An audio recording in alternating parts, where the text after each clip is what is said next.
저는 인천국제공항에 도착해서 비행기에서 내렸어요. 장시간 비행 때문에 다리가 뻣뻣했는데 공항에 내리니 공기가 뭔가 다르더라고요. 예상했던 것보다 더 시원하고 신선한 느낌이었어요. 현대적이고 세련된 터미널을 지나가면서 흥분과 약간의 회의감이 동시에 느껴졌어요.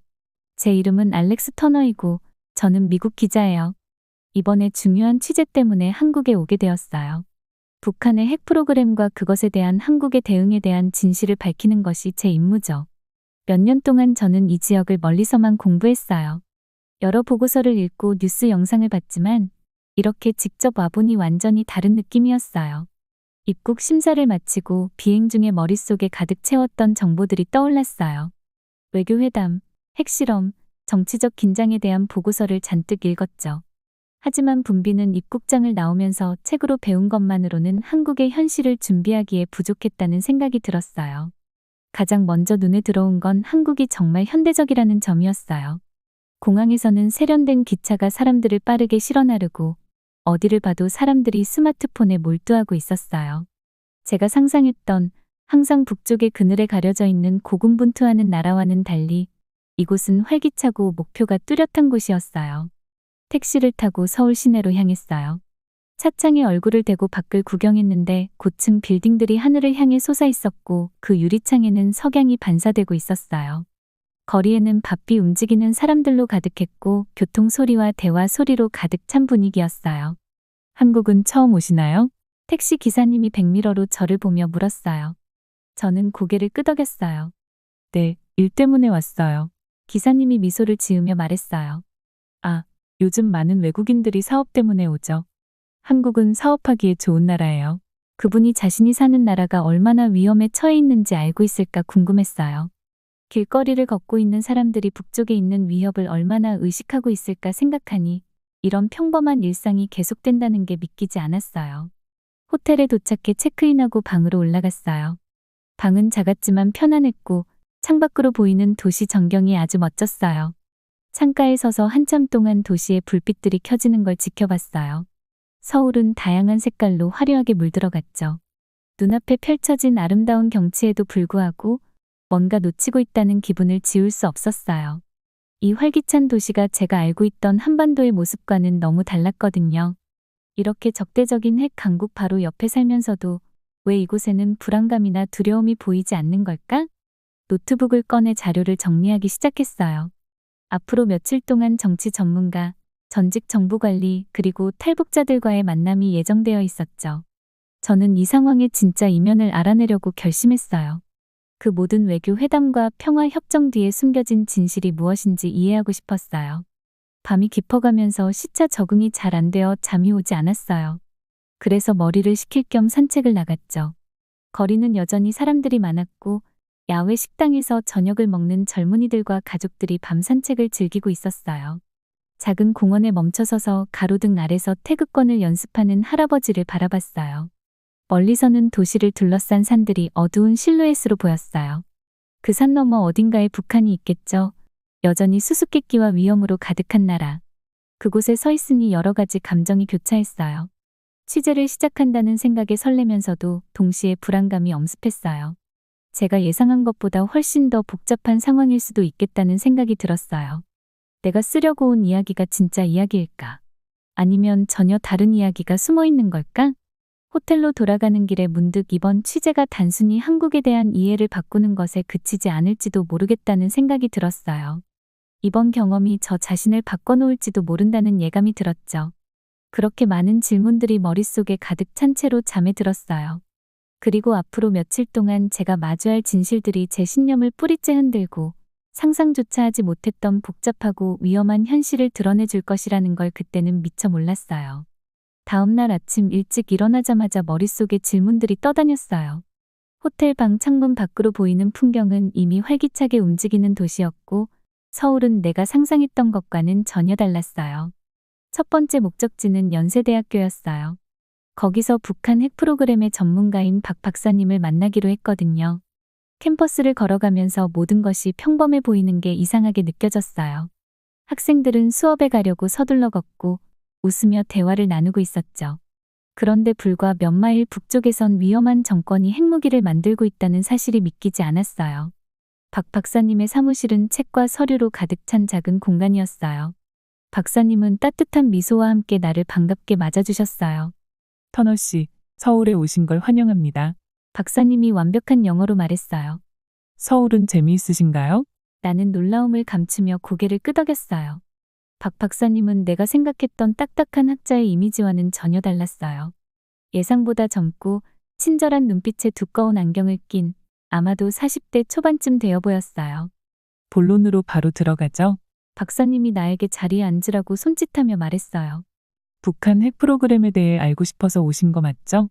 나는 노트를 꺼내 들었어요. 네, 그게 맞습니다.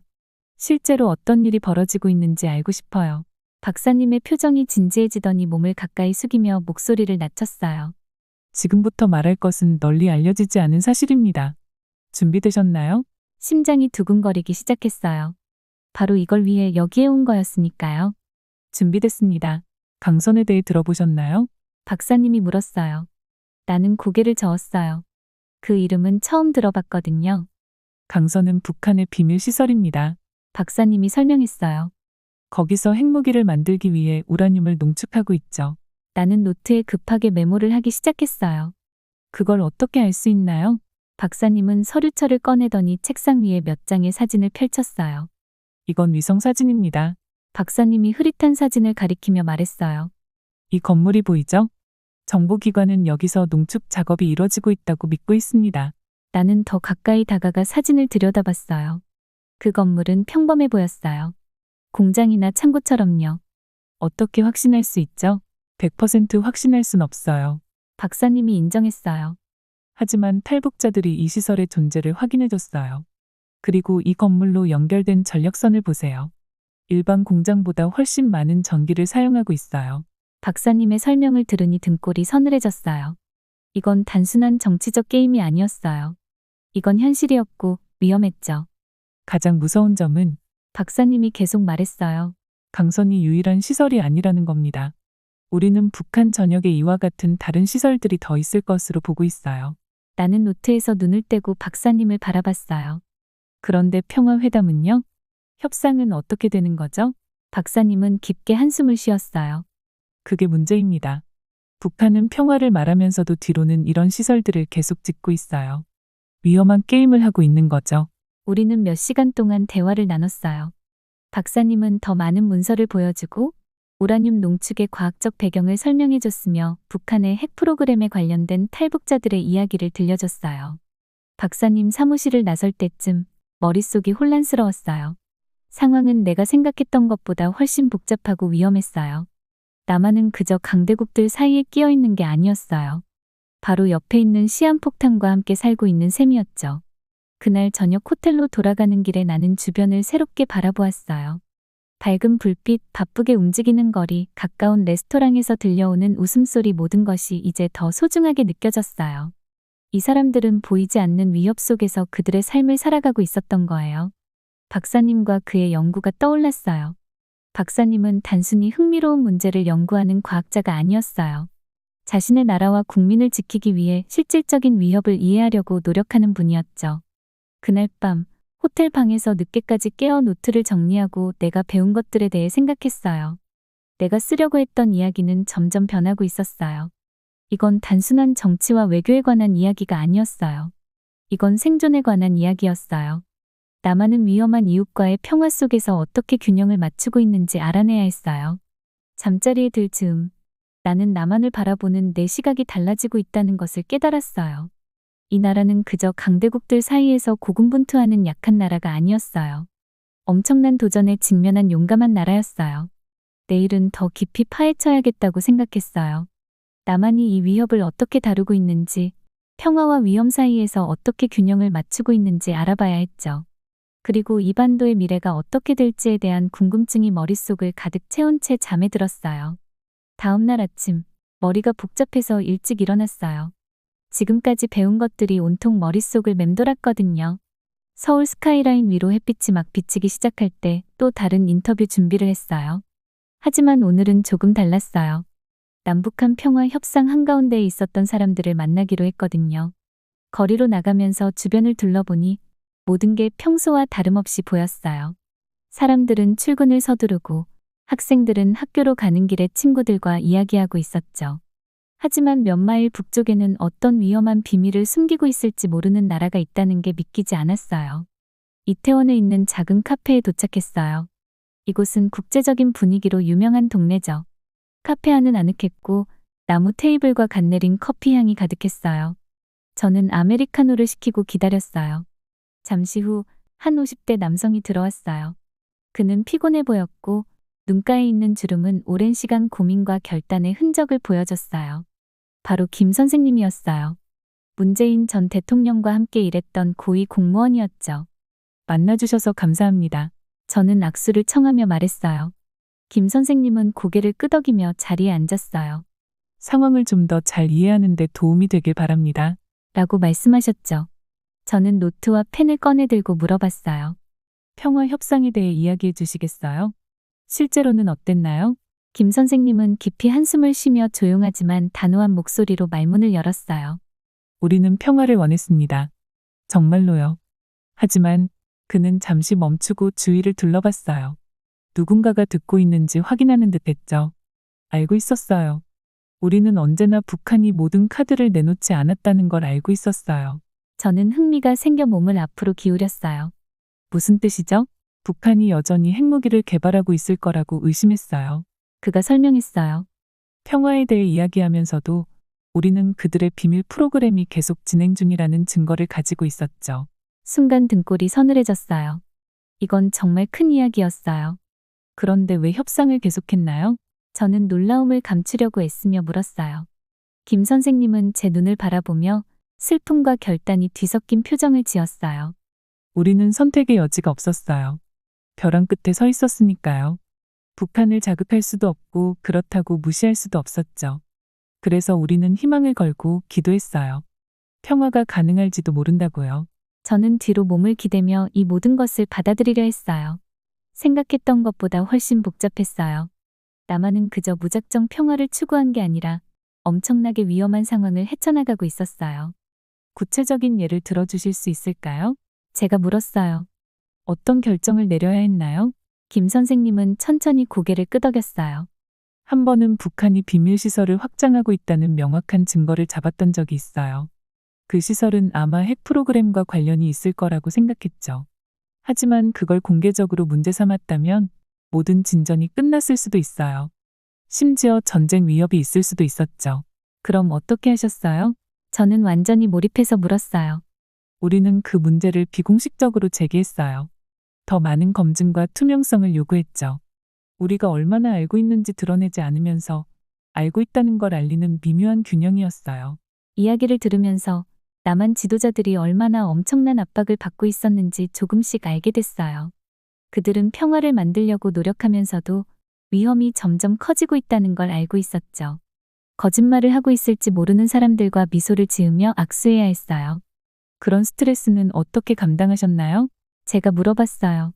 김 선생님은 슬프게 웃으며 말했어요. 우리는 우리에게 걸린 게 무엇인지 상기합니다.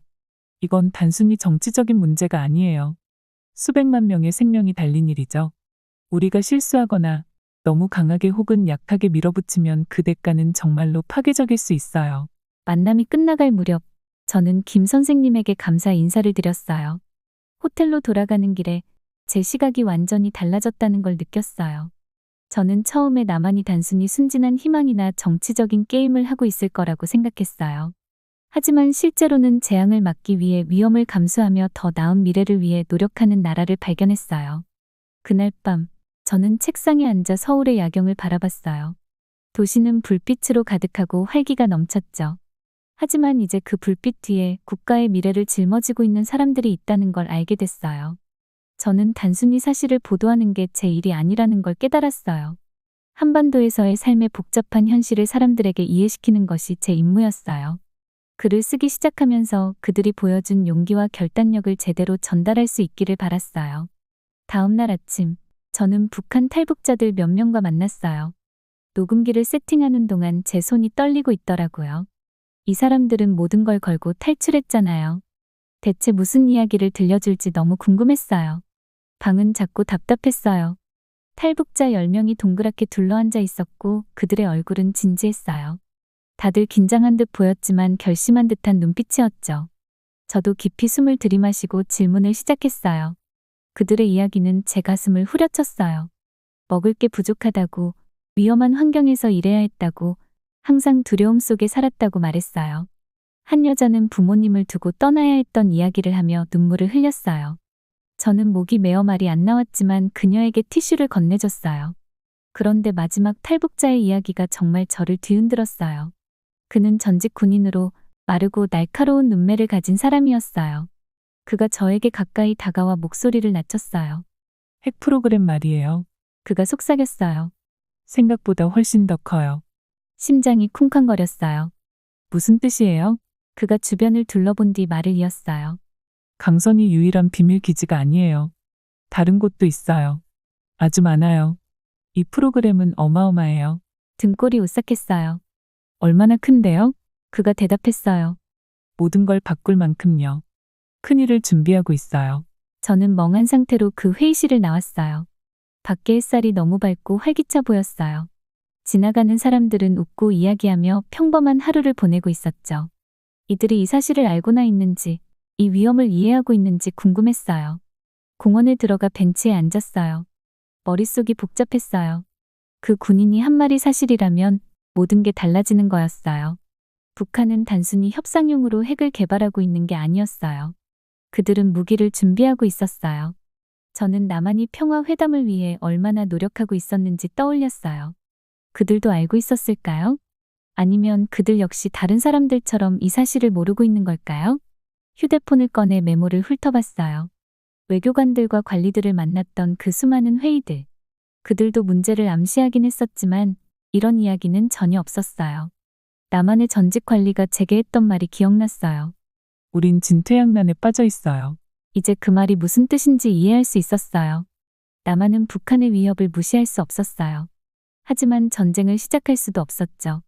그래서 그들은 희망이 거의 없는 평화를 위해 계속 나아가고 있었던 거예요. 해가 지기 시작하자 저는 자리에서 일어났어요. 다리가 후들거렸어요. 저는 남한에 오기 전 모든 걸 안다고 생각했어요.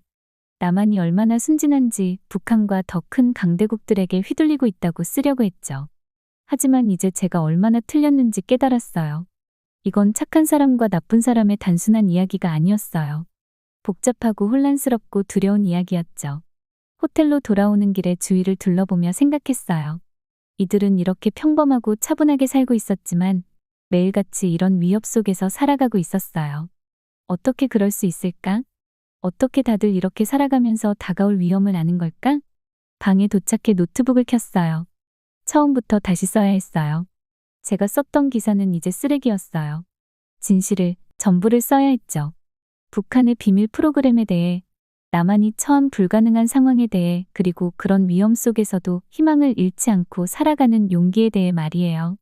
밤이 깊도록 글을 쓰면서 저는 또 다른 깨달음을 얻었어요.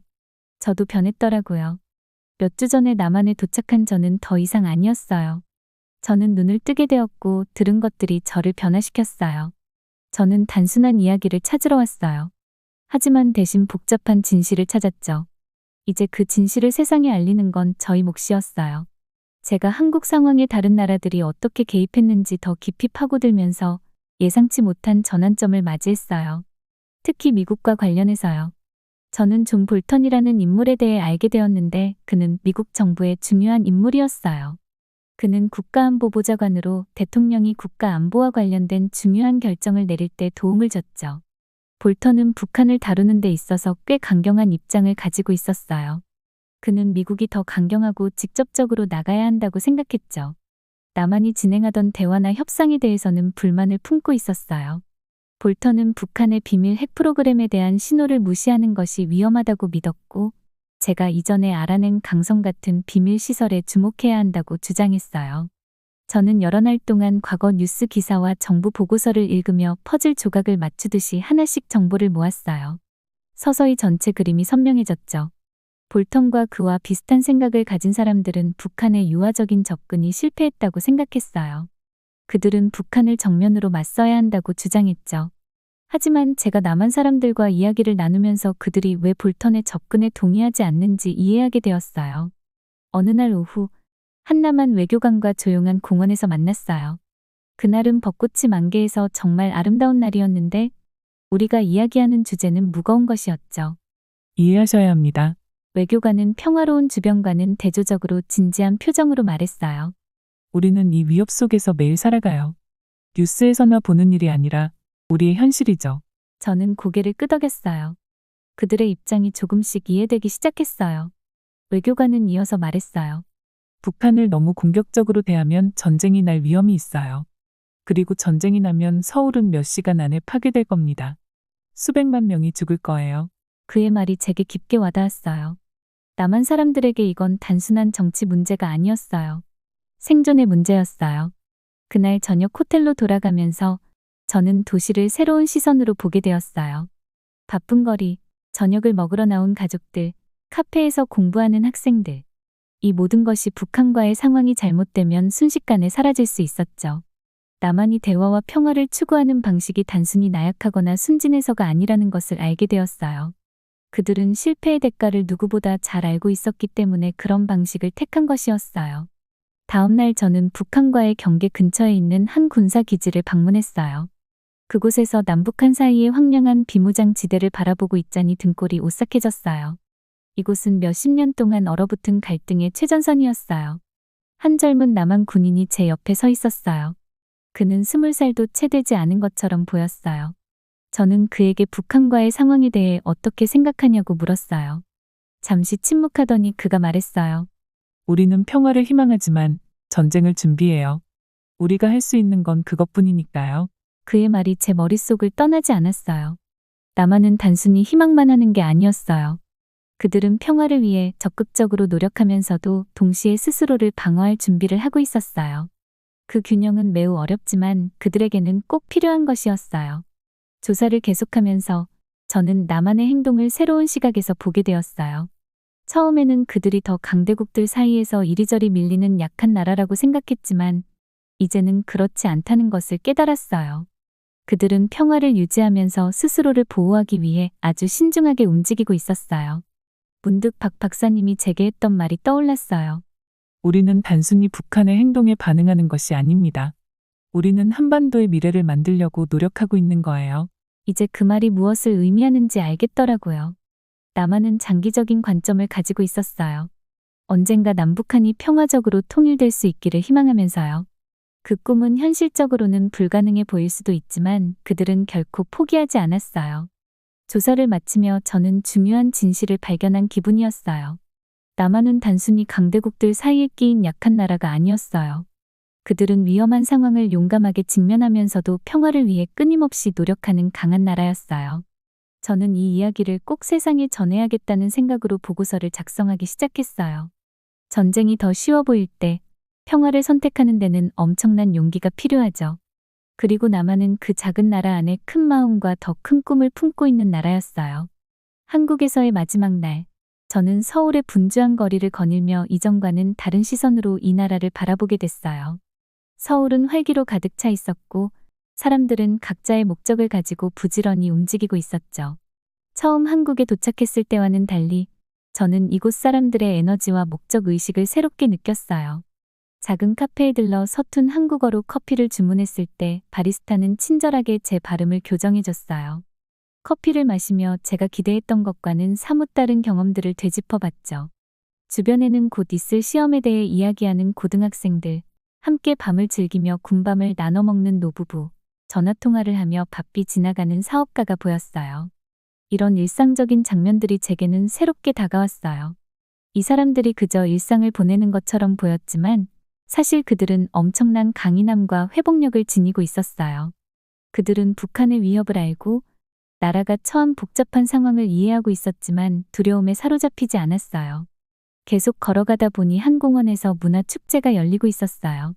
나무들 사이에 걸린 알록달록한 현수막, 전통 한국 음악이 울려 퍼지는 가운데 가족들이 잔디에 앉아 피크닉을 즐기고 아이들은 뛰어놀고 있었어요. 어르신들은 아이들에게 연날리기를 가르쳐 주시더라고요. 저는 전통 춤을 추는 무용수들을 잠시 지켜봤어요. 그들의 움직임은 우아하고 정교했으며 말없이도 이야기를 전하고 있었죠. 사람들은 박수와 환호로 그 리듬에 맞춰 즐거워하고 있었고 그 순간만큼은 한반도의 긴장감이 잊힌 듯했어요. 그러나 곧 축제 입구 근처에 마련된 비상사태 대비 부스가 눈에 들어왔어요. 화려하지도 않고 사람들의 주목을 끌지도 않았지만 이들이 매일 어떤 현실 속에서 살아가고 있는지 상기시켜주는 작은 표식이었어요. 이 장면이 제게 강한 인상을 남겼어요. 한국 사람들은 위협을 무시하는 게 아니라 그것을 인정하면서도 그 속에서 기쁨을 선택하며 살아가고 있었던 거죠. 축제에서 수공예품을 팔고 있는 중년 여성과 이야기를 나누게 됐어요. 저는 그녀에게 북한 상황이 걱정되지 않느냐고 물었어요. 그녀는 잠시 생각하더니 진지한 눈빛으로 대답했어요. 물론 걱정되죠. 하지만 우리가 뭘 할 수 있겠어요? 두려움에 빠져 살 수는 없잖아요. 우리는 대비하고 정보를 얻고 그럼에도 불구하고 살아가고 사랑하고 웃어요. 그게 우리의 힘이죠. 그녀의 말은 제 마음에 깊은 울림을 주었어요. 제가 찾아온 진짜 이야기는 단지 핵 위협이나 정치적 협상이 아니라 한국인들의 놀라운 회복력에 대한 것이었죠. 해가 저물 무렵 저는 남산 서울타워로 향했어요. 전망대에서 바라본 서울은 별처럼 반짝였고 한강은 은빛 리본처럼 도시를 가로질러 흐르고 있었어요. 서울을 내려다보며 한국에서의 시간을 되돌아봤어요. 저는 처음엔 큰 강대국들 사이에서 흔들리는 연약한 국가를 발견할 줄 알았어요. 하지만 그 대신 강인함과 결단력으로 가득한 나라를 발견했죠. 한국은 지속적인 위협 속에서도 단순히 살아남는 게 아니라 번영하고 있었어요. 사람들은 두려움에 갇혀 있지 않았고 그들의 삶에는 목적과 희망이 있었어요. 자유를 위해 모든 것을 걸었던 탈북자들, 어려운 외교적 상황을 헤쳐나가는 정부 관계자들, 그리고 일상을 즐기며 살아가는 평범한 시민들까지 모두가 떠올랐어요. 밤이 깊어지며 저는 이 나라에 대해 처음에 쓰려고 했던 보고서와는 완전히 다른 내용이 될 것임을 깨달았어요. 한국은 그저 강대국들 사이에서 흔들리는 피해자가 아니었어요. 그들은 엄청난 강인함을 지닌 국가였고 그들의 도전을 직면하며 살아가면서도 그 도전이 그들을 정의하지 못하게 했어요. 다음 날 아침, 미국으로 돌아가는 비행기에 오르면서 복잡한 감정들이 교차했어요. 이 흥미로운 나라를 떠나는 것이 아쉬웠지만 제가 배운 것들을 공유할 생각에 설레었어요. 한국에 대한 제 관점 그리고 역경 속에서도 살아가는 강인함에 대한 제 시선은 영원히 달라졌어요. 비행기가 이륙할 때 창밖으로 점점 작아지는 서울을 바라보았어요. 서울은 작아졌지만 저에게 남긴 인상은 오히려 커져만 갔어요. 저는 한국과 그들의 사람들 그리고 평화와 번영을 추구하는 그들의 섬세한 균형에 대해 새롭게 존경하게 됐어요. 때로는 가장 큰 힘은 도전을 피하는 데 있는 게 아니라 그것을 용기와 희망 그리고 흔들리지 않는 정신으로 마주하는 데 있는 거라는 것을 깨달았어요. 그리고 한국은 그런 면에서 정말로 세계적인 리더였어요.